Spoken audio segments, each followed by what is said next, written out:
Estamos aqui, os primos e as primas todos fome zero. O primo não comeu nada ainda. Dá um tchauzinho, primo. O que você vai comer? Não, tudo bem, Lê. A Lê também tá com fome. Fala que o Vitor descabelou. Tá, o Vitor descabelou ela. Mentiu. A voz de meia só fica perto da lasanha, como sempre. Cuidado, gente, senão ela vai acabar. Não vai falar. A prima saiu do regime. A Vanésia não vai comer nada, avó? O primo, e aí, prima, não vai comer nada? Não, também de comer.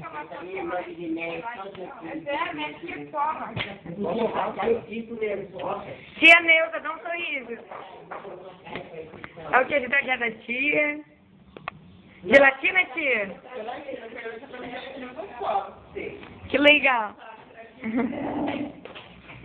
Gente, dá um tchauzinho, né, gente? Anima.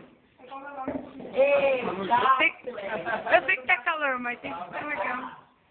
O tio, oi tio, tudo bem? É igual aquela menina Tedes, né?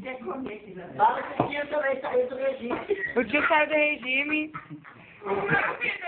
É igual crente, fica fazendo jejum, depois come muito. Por isso que crente come muito. Bota a cola com mais. Vai tomar um copão d'água? Não,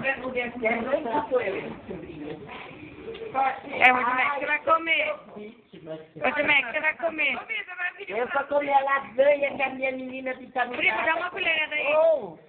Aê! Vai, primo, primo. Quer ver ela apontar lá? Olha lá, sobrinha vitaminada, olha lá.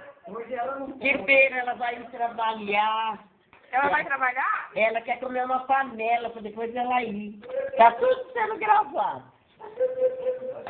Vai, primo. Ela... Tá registrando aqui. O ano que vem nós vamos ver como nós estamos. Para de mexer tanto, gente. Você tira assim, ó.